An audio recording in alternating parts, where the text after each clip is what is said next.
Hey everyone, my name is Brendan Finch, and in this video I'm going to give you an in-depth demo of the InnerOrbit NGSS assessment platform.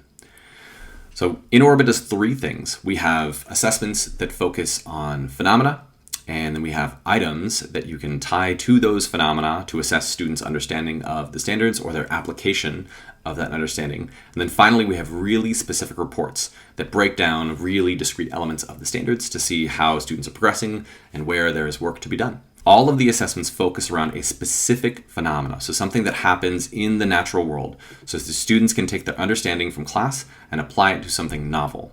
So as we click through these, we're going to find assessments from grades 3 through 12. So from life cycles of sea stars at the third grade level up to high school chemistry, where we're looking at reaction rates and collision theory and how that impacts reactions. Everything that you click into is going to have several different questions under it that teachers can use to build assessments for the NGSS. So let's dive into one of these new phenomena and take a look at some of the question types that we have in there. So within each phenomena, there are 4 different question types that you can pull from to build an assessment. The first question type are prior knowledge. So these questions for an HSPS, that's a high school chemistry phenomena, are focused on just the DCI, so just the knowledge that students should be coming into high school chemistry with. So we're going back from high school into those middle school standards. And because it's knowledge, all we're doing are making claims about the DCI. In this case, students have to understand things about chemical reactions before they get into this high school chemistry assessment. So these questions are great for do-nows or warm-ups at the beginning of a unit. Oftentimes we'll find teachers asking a few of these questions to students as they walk in and are getting ready to talk about chemical reactions in their chemistry class. After the prior knowledge questions, as you'll see as we hover over these, they're all focused around different DCIs. And all of these DCIs are tied to performance expectations or standards at the middle school level, because we're taking that high school content and we're going back 1 grade level. If we were looking at a middle school cluster of questions, we'd find those questions that are prior knowledge are tied to elements from the 5th grade level. And if we go into a 3rd grade standard, those questions will be tied to K2 elements of the prior knowledge. So let's dig in a little bit deeper after the prior knowledge questions and see what those assessments look like that are on grade level knowledge. So now we're beyond the prior knowledge questions. Maybe we've given some questions as do-nows and warm-ups before our unit, and we're going to dive into what students know at the grade level. So these questions, as we hover over them, you're going to see the DCI pop up on the right-hand side. And these are only tied to knowledge. So again, students are not applying their understanding yet. We're just validating that they know things. And in this case, it's about bond energies and molecules and chemical processes that are endothermic or exothermic. And so there's a few different concepts that are being talked about here, but we're just validating that students have an understanding of those concepts. You'll also see the EVS pop up down here. So we like to tie our questions to evidence statements as well for our partners in states that use the evidence statements in their assessments and their reporting.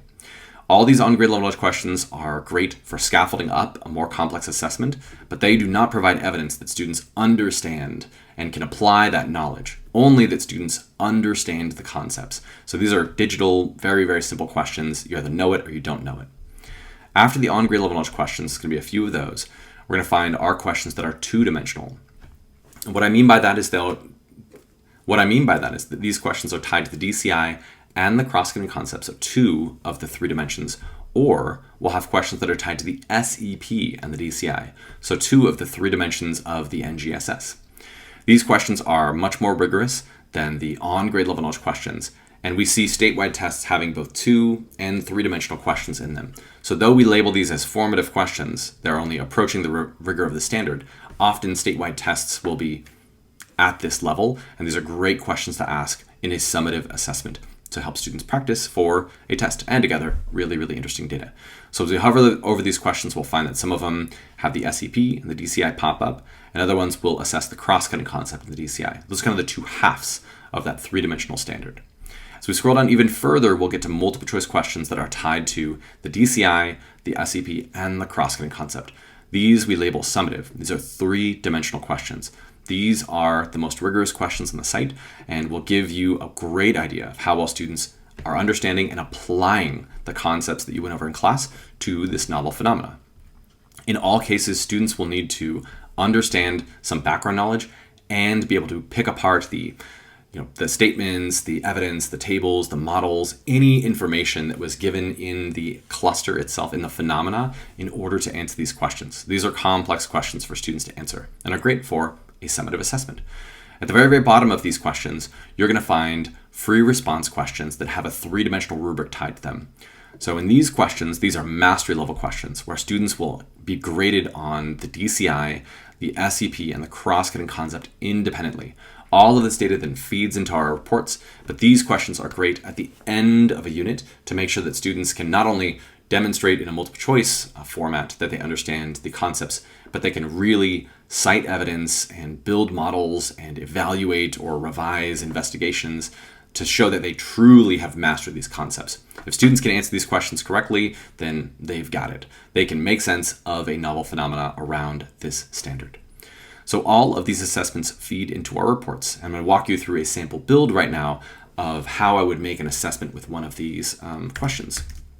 So I'm going to search for a high school standard, HSPS 1.5, and we'll find some phenomena and assessments that pop up after I search for that. I'm going to scroll down to the matching phenomena with questions, and I'll click into one of these clusters. So each of these, so why does iron powder burn so bright? Why does this dust detonate? How can we increase luminol's illumination? How can fruit stay fresher for longer? Each of these are separate phenomena around the same standard. So this is all collision theory standard, HSPS 1.5. So we can click into each of these and we'll find all of those sets of questions below. So choose any one of these that seems most interesting to you. Oftentimes we find teachers finding novel phenomena. So maybe you talked about compost and how though collision theory impacts compost rates and different temperatures may impact the rate with which things break down. So instead of that, we're going to talk about luminol and use this cluster as my assessment. So I'm going to use a scaffolded series of questions to build an assessment. First, I'll ask some on-grade level knowledge questions. So I'll add a couple of those. And then we'll scroll down and ask questions that hit the cross-cutting concept and the DCI. And then a question that hits the SEP and the DCI. This helps us to get a good idea of whether there's some struggles with the cross-cutting concept or the SEP independently before we ask three-dimensional questions. And so now I'm going to add one or two three-dimensional questions. So those are our summative questions. And I know they're three-dimensional because the DCI, the SEP, and the cross-cutting concept are all popping up on the right-hand side here. Cool, and I'll add a couple of those. Boop, boop. All right, great. And now I've got an assessment with 6 questions. It's all centered around one phenomena. And those questions scaffold up from knowledge only to 2-dimensional questions, which are labeled formative right now, and then 3-dimensional questions, which we call summative. And there's a few of those. And so now I've built this beautiful assessment that gets at whether students understand the concepts, can make connections between them, and now can make sense of this phenomena with really complex questioning. Great. So we assigned this assessment to our classes, and now we're going to dig into our school report to see what that data looks like afterwards. So as we saw in all of the question types that we were looking at, we're really looking at specific claims from those questions. So we don't want to say that students have totally mastered a standard, but instead we'll make claims about their DCIs, so the content knowledge that they understand, the SEPs, those practices, putting that content into practice using these different scientific skills like analyzing data or constructing explanations. And then finally, that students can use these critical lenses, the cross-cutting concepts, to analyze and interpret science phenomena. So I'm going to click the button down here to show all standards because we're going to look at some of the white space in between these standards as well. And we'll dig into LS1 and take a look at the standards and the reports in here. So structure and function is one of the standards in here. And we have some standards that are grayed out because we haven't assessed those things yet. And so I'm going to click into this and we'll see that we've actually asked these students questions from grade levels 3.5, 6.8, and 9.12 standards. And if I dive into 3.5, I'll find that students struggled with this particular element of this DCI at the 4th grade band. So there's a 4th grade standard that students struggled with.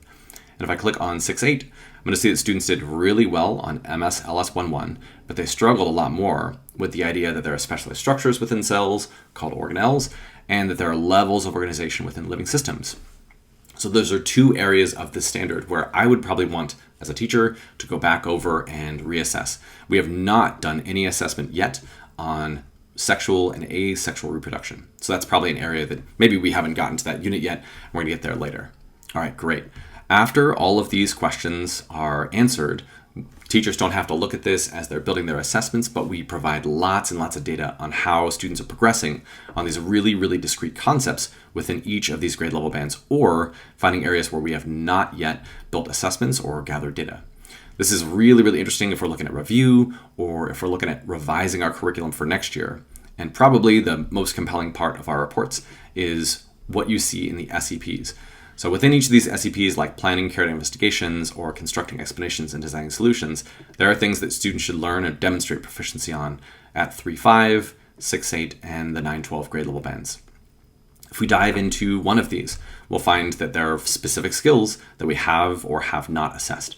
And so in this case, we don't have any data on whether students can plan investigations or identify variables and look at the tools they need or how to record measurements.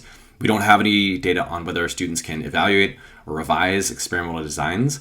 We do have some data that they struggled a little bit evaluating the accuracy of methods for collecting data, but they definitely struggled the most collecting data to produce data to serve as evidence to answer scientific questions or test design solutions under a range of conditions. All right, so essentially students are struggling with the conclusion of their lab. So can we collect data and then show that, this thing happened under a range of conditions because of the evidence from my lab? So that CER statement kind of at the end of an investigation. And that is a very discrete and specific skill that we can easily scaffold for students, provide them with sentence frames for that practice. Here's some data sets that you're going to look at. Now, write me a conclusion based on that data. So all of those things are skills that we can assess and track over time. And if we're looking at something like constructing explanations and designing solutions, we want to be cognizant of it's not just writing CER statements. Are they using evidence to support an explanation or design a solution to a problem? Are they applying scientific ideas to solve design problems? Are they identifying the evidence that supports particular points in an explanation? So all of these are discrete elements within the K-12 progressions to see where students are progressing from grade levels 3.5 to 6.8 to 9.12 within each of these SEPs. You can filter this report by a specific assessment. We can look at dates, so just first quarter or first semester or last year. And we can also look at it by classes or filter this by students. So if we want to look at a specific student and see how Darth Vader did on this assessment, we can filter down to that one student as well and get information on them. Thank you very, very much for following along with me and diving into this. If you're looking for more information, please click on the link in the description, and we'd love to meet up with you and show you around more. Have a beautiful day.